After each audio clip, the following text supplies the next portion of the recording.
साथियों, जय हिंद, जय भारत। मैं मदन लाल आजाद, संस्थापक संयोजक ठगी पीड़ित जमाकर्ता परिवार और all India bike board taxi union. मेरे साथ हैं हमारे संगठन तपजप के राष्ट्रीय महामंत्री आदरणीय अशोक जी मुदगल साहब। और इस वक्त हम प्रस्तुत हैं आपके समक्ष राजधानी दिल्ली से कुछ बड़ी खबरें, बड़ी सूचनाएं आप सबको उपलब्ध कराने के लिए। बड़ी खबरें, बड़ी सूचनाएं उपलब्ध कराने से पहले मैं आप सबसे विनम्र अनुरोध करूंगा कि आप सब मेरे इस वीडियो को पूरा ध्यान से सुनेंगे, दो दो बार सुनेंगे और इसे ज़्यादा से ज़्यादा शेयर करते हुए देशभक्ति के इस महायज्ञ में अपना योगदान देंगे। साथ साथ जिन साथियों ने अभी तक हमारे YouTube चैनल को सब्सक्राइब नहीं किया है वो इसे सब्सक्राइब जरूर करेंगे, लाइक और कमेंट भी कर देंगे, ताकि साथियों आपका सहयोग संबल पाकर के हम इस लड़ाई को जीत सकें, आप सबका भुगतान करा सकें, देश के तमाम निर्दोष नागरिकों को सम्मान, सुरक्षा, पुनर्वास और रोजगार का अधिकार प्रदान करते हुए भारत माता को ठगों के, बेईमानों के खूनी पंजों से मुक्ति दिला सकें, आजादी दिला सकें। तो बढ़ते हैं आगे साथियों। जैसा कि आप सबको पता है कि हमने वीर नदी मां चंबल के आंचल से 15 नवंबर को पदयात्रा आरंभ की है और हमारी पदयात्रा 25 नवंबर को संसद भवन नई दिल्ली पहुंचेगी। हमारे तमाम साथी जो इस पदयात्रा में सम्मिलित हैं वो और अपने अपने जिलों से, राज्यों से जो दिल्ली पधार रहे हैं संसद भवन पर, वो सभी अपने अपने क्षेत्र की पावन नदियों का पवित्र जल अपने साथ लेकर आ रहे हैं, ताकि उस जल से हवन यज्ञ के द्वारा हम उस लोकतंत्र के पावन मंदिर संसद की धुलाई कर सकें, जिसे दुष्टात्माओं ने, शैतानों ने, ठगों ने, बेईमानों ने दूषित कर दिया है। और उस कुर्सी पर बैठकर जो भारत माता का चीरहरण कर रहे हैं, उसके बच्चों की मेहनत की कमाई को ठग रहे हैं, लूट रहे हैं। ऐसे ठग और बेईमानों का नामो निशान भारत भूमि से मिटाना हमारा सर्वोपरि लक्ष्य है। और उस लक्ष्य को प्राप्त करने में जो जो साथी बलिदान कर रहे हैं, जो त्याग कर रहे हैं, जो अपना समय दे रहे हैं, उन सबको जब हम भारत माता को ठग और बेईमानों से आजाद करा लेंगे, तो जिस तरह भारत को राजनीतिक आजादी मिलने पर भारत की सरकारों ने उन लोगों को स्वतंत्रता सेनानी का दर्जा दिया था जो भी अंग्रेजी शासन के खिलाफ लड़े थे, हम भी उन अपने वीर जवानों को, वीरांगनाओं को स्वतंत्रता सेनानियों का दर्जा देंगे, जो आज हमारे साथ मिलकर भारत को ठग मुक्त, बेईमान रहित राष्ट्र राज्य के रूप में निर्मित करने में अपना योगदान देंगे और भारत माता को ठग बेईमानों से, खूनी पंजों से आजादी दिलाते हुए इसे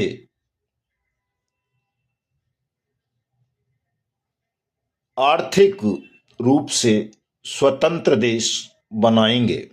तो मैं तमाम देशभक्तों का, अपने ठगी पीड़ित साथियों का, निर्दोष एजेंट साथियों का और देश के किसान का, मजदूर का, व्यापारी का, युवा का, सबका आह्वान करता हूं कि साथियों सब 25 नवंबर को संसद भवन नई दिल्ली इस महायज्ञ में सम्मिलित होकर अपने अपने हिस्से की राष्ट्रभक्ति की आहुति दें और जेल जाने की तैयारी करके संसद भवन पधारें। साथियों, आपका जेल जाना ही आपके स्वतंत्रता सेनानी होने का प्रमाण पत्र होगा।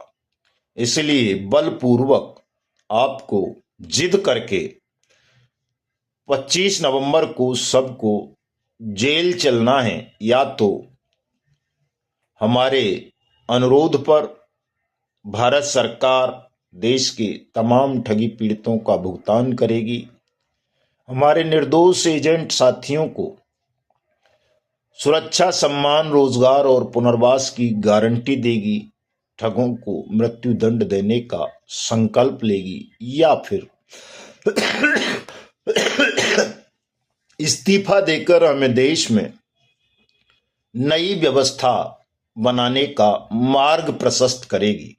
इन दोनों में से अगर कोई काम भारत सरकार ने नहीं किया, उसने भुगतान भी नहीं किया और सत्ता से इस्तीफा भी नहीं दिया, तो फिर हमें जेल जाने के लिए तैयार रहना चाहिए। चूंकि व्यवस्था बल का, छल का, षड्यंत्र का प्रयोग हमारे और आपके खिलाफ कर सकती है, तो ऐसी स्थितियों में हम जेल भरो आंदोलन 25 नवंबर को दिल्ली संसद भवन से ही आरंभ करेंगे। और जो जो साथी हमारे स्वतंत्रता सेनानी इस जेल भरो सत्याग्रह आंदोलन में सम्मिलित होंगे, हम उन्हें महान राष्ट्रभक्त का, महान स्वतंत्रता सेनानियों का दर्जा देकर निकट भविष्य में उसी तर्ज पर सम्मान देंगे, सुरक्षा देंगे, रोजगार देंगे, पेंशन देंगे, जिस तरह आजाद भारत की सरकारों ने अंग्रेजी शासन की गुलामी से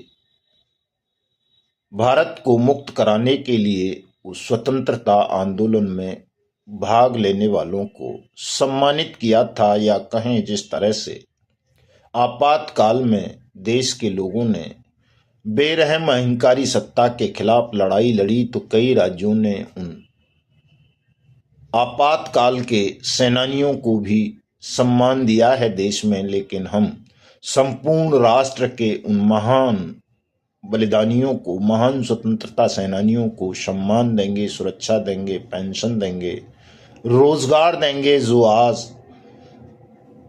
भारत माता को ठग बेईमानों के खूनी पंजों से आजादी दिलाने में अपना अपना योगदान देंगे। तो इसलिए भयभीत नहीं होना है साथियों, किसी को भी बिल्कुल तनाव रहित होकर अपनी न्यायपूर्ण विधि सम्मत मांगों को उठाते रहना है। हिंदुस्तान ठगों के खूनी पंजों में फंस चुका है, ये मैं बार बार बताता हूं आपको सबको। और अब तो इसका सबसे बड़ा प्रमाण उत्तर प्रदेश से आ गया है साथियों। ठगों ने उत्तर प्रदेश सरकार के एक मंत्री से भी 2 करोड़ 8 लाख रुपए ठग लिए हैं। जजों को ठगा जा रहा है, आईपीएस आईएएस को ठगा जा रहा है, सांसदों को ठगा जा रहा है, विधायकों को ठगा जा रहा है। लेकिन चूंकि ये सब धन पशु हैं, इनके पास पैसे की कोई कमी नहीं है, इनसे कोई 2, 4, 10, 20 करोड़ रुपए ठग भी ले तो ये उसे ठगी नहीं मानते हैं। चूंकि इनके पास कमाई के ऑप्शंस हैं, यानी दूसरों को ठगने के ऑप्शन हैं।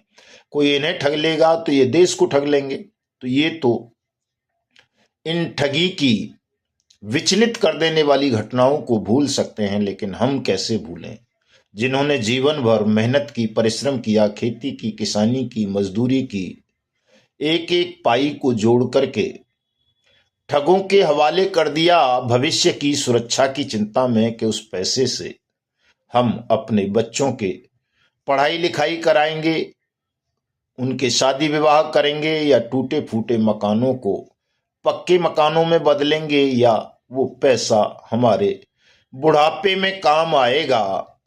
तो हम कैसे उस पैसे को भूल जाएं साथियों। चूंकि हमारे पास अन्य कोई ऐसा सोर्स नहीं है, मार्ग नहीं है कि ठगी हुई रकम हम के बदले हम किसी और ठग को और किसी को ठग कर और ज्यादा धन उपार्जित कर सकें। तो इसलिए हमारी लड़ाई ये देशभक्ति की लड़ाई है। चूंकि हमारा खून पसीने का पैसा था और वो ठगों ने सरकारी संरक्षण में ठगा है। और सरकार अनियमित जमा योजनाएं पाबंदी अधिनियम 2019 जैसा मार्मिक शक्तिशाली कानून बनाकर भुगतान की गारंटी का अधिकार देकर भी हमें उस कानून पर कुंडली मारकर बैठ गई है, उसका क्रियान्वयन नहीं कर रही, हमारा भुगतान नहीं कर रही। इसलिए ऐसी सरकारों को हम राष्ट्र शत्रु अपराधी घोषित करते हैं, चूंकि वो अपने ही बनाए हुए कानून की अनुपालना नहीं कर रहे। और ऐसे बेईमान शासकों को, अपराधी शासकों को, राष्ट्र शत्रुओं को सत्ता से हटा देना राष्ट्रभक्ति का सबसे बड़ा काम है, राष्ट्रभक्ति का परिचय है साथियों। इसलिए पूरे देश को इस वक्त राष्ट्रभक्ति का परिचय देते हुए हमारे इस स्वतंत्रता आंदोलन में सम्मिलित होना चाहिए। मैं आप सबका आह्वान करता हूं कि आप सब इसमें सम्मिलित हों, ये बड़ा अत्यावश्यक है। मैं अपने उन साथियों से भी अनुरोध करूंगा जो साथी रूठ गए हैं, बिछुड़ गए हैं और उनके मन में देशभक्ति की या पीड़ितों का भुगतान करवाने की सच में लालसा है, सच में इच्छा शक्ति उनकी है, या सच में वो उनका भुगतान कराना चाहते हैं, राष्ट्रभक्त हैं, तो वो सब तमाम पुरानी बातों को भूलकर इसमें अपना योगदान दें, नेतृत्व करें इस लड़ाई का। जैसा कि आप सब जानते हैं, हमको नेतृत्व की लालसा नहीं है, कोई पद, प्रतिष्ठा, सम्मान या और कुछ हमें सरकार से या किसी से भी नहीं चाहिए। केवल इतनी सी बात है कि जो लड़ाई हमने बड़ी ईमानदारी के साथ लड़ी है, राष्ट्रभक्ति का परिचय देते हुए समर्पण के साथ लड़ी है, उस लड़ाई को कोई साथी कमजोर करने का प्रयास ना करे अपने निहित स्वार्थों की पूर्ति के लिए। इसमें अगर आप वास्तव में योगदान कोई दे सकते हो तो नेतृत्व करें इस लड़ाई का, और जो भी लाभ इस लड़ाई को जीतने के बाद प्राप्त होने हैं वो सब मैं आपको अर्पित करता हूं। जो भी साथी इस लड़ाई में योगदान देंगे उन सब को वो सब कुछ प्राप्त हो जाएगा। वो जो भी चाहते हैं, केवल उसके जो उनके निहित स्वार्थ हैं उनकी पूर्ति तो निश्चित रूप से इस आंदोलन में नहीं होगी, इस आंदोलन से नहीं होगी। एक बड़ी उपलब्धि मिली है साथियों हमको सबको। आपने देखा होगा, कल वो दिखाना पंडित जी जरा अमिताभ बच्चन और रजनीकांत वाला वीडियो हो तो, अमिताभ बच्चन जैसे सदी के तथाकथित महानायक और रजनीकांत जैसे सुपरस्टार और अन्य कई सिनेमा के लोगों ने आरबीआई के निर्देशन में एक लघु फिल्म का निर्माण किया है बाट्स एक्ट 2019 को लेकर, और आप जब उसको सुनोगे तो लगेगा कि सच में ये कानून कितना शक्तिशाली है, और इस कानून की अनुपालना करवाकर हम सबका भुगतान 2 से 3 गुना करा सकते हैं। तमाम ठगों को इतनी लंबी सजाएं दिलवा सकते हैं कि उनको जीवन भर जेल की सलाखों के पीछे रहना पड़ेगा। साथियों, मैंने वो रात को वीडियो अपलोड किया था, लेकिन चूंकि सिस्टम ठगों का है, बेईमानों का है, सरकार में वो बैठे हुए हैं, उन्होंने उस पर स्ट्राइक लगवा दी और मुझे वो हटाना पड़ा। वैसे मेरे इंस्टाग्राम पर छोटी सी क्लिप उस वीडियो की लगी हुई है, लेकिन मैं ये वीडियो आप सुनिए जरा ध्यान से कि किस तरह से ये वृत्त चित्र लघु फिल्म भारत सरकार ने आरबीआई के सचेत पोर्टल के द्वारा बनवाई है। इसको आप सुनिए जरा, देखिए अमिताभ बच्चन दिख रहा है या नहीं?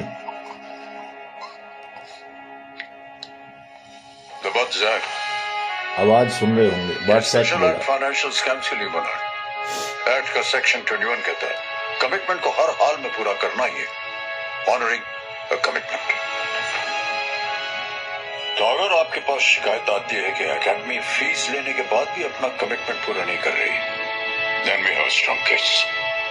अगर 3 करोड़ से ज्यादा के फ्रॉड की कंप्लेंट्स है तो आर्थिक अपराध के तहत इन्वेस्टिगेट कर सकते हैं, लेकिन हमारे पास सिर्फ एक चित्रा की ही कंप्लेंट है, so we need to get more complaints. Yes, इस एक्ट की खास बात यह है, एक चीटिंग केस के लिए अगर 3 सालों की सजा मिलती है तो 10 केसेस के लिए 30 सालों की सजा, 100 केसेस के लिए 300 सालों की सजा।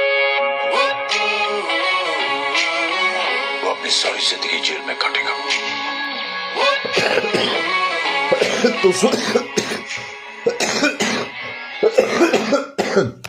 तो सुना साथियों आपने क्या कह रहे हैं? अमिताभ बच्चन रजनीकांत को समझा रहे हैं कि बर्ड्स एक्ट इतना शक्तिशाली है, इतना खतरनाक है कि इसकी धारा 21, केवल धारा 21 का जिक्र किया है उसने, लेकिन धारा 22 भी है, 23 भी है, 24 भी है, 25 भी है, 26 भी है, 27 भी है, जो किसी भी ठग को, चूंकि ठगों ने किसी एक को नहीं ठगा है, हजारों लाखों करोड़ों लोगों को ठगा है, और प्रत्येक व्यक्ति को इस एक्ट में ये अधिकार दिया है कि वो अपनी अलग अलग एफआईआर दर्ज करा सकता है, शिकायतें दर्ज करा सकता है, और प्रत्येक शिकायत पर ठग को अलग अलग सजा होनी है।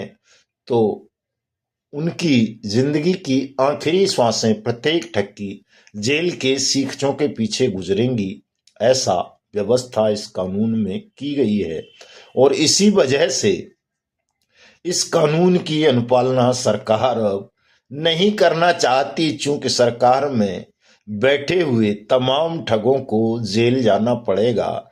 नरेंद्र मोदी की कैबिनेट हो भारत सरकार की या किसी राज्य की सरकार की कैबिनेट हो, उन सबको कैबिनेट मीटिंग, विधानमंडल या सदनों के सत्र जेल के सींखों के पीछे गुजारने पड़ेंगे अगर ये महान कानून ठीक से क्रियान्वित कर दिया जाए तो। और साथियों, ये अब हमें करना है, हर हाल में करना है, चूंकि लोकतंत्र में जनता देश की मालिक है और ये सब नौकर हैं, चाहे वो प्रधानमंत्री हो या राष्ट्रपति या सुप्रीम कोर्ट का चीफ जस्टिस या कोई विधायक या मुख्यमंत्री या गवर्नर या कोई एसपी या डीएम। इन नौकर चाकरों को डर लग रहा है इस कानून के क्रियान्वयन से कि हमने ये क्या फांसी का फंदा अपने गले में डाल लिया, और इसलिए जिस कानून के प्रचार प्रसार के लिए ये 10 मिनट की छोटी सी फिल्म अमिताभ और रजनीकांत जैसे बड़े सितारों को, महंगे सितारों को हजारों करोड़ रुपए देकर भारत सरकार ने अपने फंड से ही बनवाई थी, उसको भी कूड़े के डब्बे में डाल दिया है। और जब हमने इसको चलाना चाहा, लोगों को बताना चाहा, तो हमारे चैनल पर भी और फेसबुक पेज पर भी स्ट्राइक लगवा दी कि इसको दिखाया नहीं जा सकता। तो आप समझ सकते हो कि कितनी बुरी नीयत है हमारे देश के शासकों की, हमारे देश के प्रति वो ठगों को बचाना चाहते हैं। एक ऐसी फिल्म जो भारत सरकार के यानी हमारे फंड से बनी है। भारत सरकार का फंड काहे का, हमारा ही तो फंड है। भारत सरकार का काहे का फंड है, वो हमारा ही कोष है, हमारे ही टैक्स से वो फंड बनता है, जनरेट होता है। हमारे फंड से बनी हुई हमारी मतलब समस्या के समाधान के लिए, एक हमारे कानून के प्रचार प्रसार के लिए बनाई गई फिल्म को हम नहीं दिखा सकते, नहीं चला सकते। और जब आप इसको भारत सरकार के उस पर देखोगे या जिस फिल्म कंपनी से इस फिल्म का निर्माण कराया है, तो उस पर 30-35 व्यूज हैं, 30-35 लोगों ने देश में अभी देखी है। और हमारे तमाम साथी कल से ही, जब से हमने इसको लगाया है इंस्टाग्राम पर, इसको पूरी को सर्च कर करके वायरल कर रहे हैं, वीडियो अपलोड करके व्हाट्सएप पर भी इस फिल्म के प्रचार प्रसार पर रोक लगा सकती है सरकार। इसकी संभावनाएं बहुत ज्यादा हैं। लेकिन साथियों, जब हमें पता चल गया सरकार की बदनीयती का, देश के प्रति गद्दारी का, ठगों के प्रति वफादारी का, तो अब आपको इस बेईमान सरकार से डरना नहीं चाहिए, घबराना नहीं चाहिए, और राष्ट्रभक्ति का परिचय देते हुए, हुंकार भरते हुए निकल पड़ना चाहिए घरों से साथियों। वो कहते हुए कैसे, वो जंग लड़ो बेईमानों से, निकलो बंद मकानों से, निकलो खेत खलिहानों से, जंग लड़ो बेईमानों से। और लोकतंत्र का असली मतलब नौकर को समझाना है, जनता से जो ऊंची कुर्सी उसे जमींदोज करवाना है, गिद्ध घुसे जो सदनों में उन सबको मार भगाना है। तो साथियों, निकल पड़ो, पूरे देश को आंदोलित कर दो, आह्लादित कर दो कि सब भयमुक्त होकर 25 नवंबर को संसद पहुंचे। हम कल भगवान श्री कृष्ण की नगरी, जन्म स्थली मथुरा में हुंकार भरेंगे। आगरा में आपने देख लिया था, हमने कल डीएम का दरवाजा 10 मिनट तक बंद रखा, गेट बिल्कुल कोई अंदर बाहर नहीं होने दिया। मथुरा में भी यही सीन करेंगे। या तो देश का शासन प्रशासन ईमानदार हो जाए इस एक्ट के प्रति, इस एक्ट की तुरंत अनुपालना करे, सबका भुगतान कर दे, अन्यथा इस पूरे शासन प्रशासन को मिट्टी में मिला देंगे साथियों। और इनके सिर पर इनकी मती मारी गई है, इसलिए ये इस कानून की अनुपालना नहीं कर रहे, इसलिए इन्हें आपकी पीड़ा और आपकी आवाज सुनाई नहीं दे रही।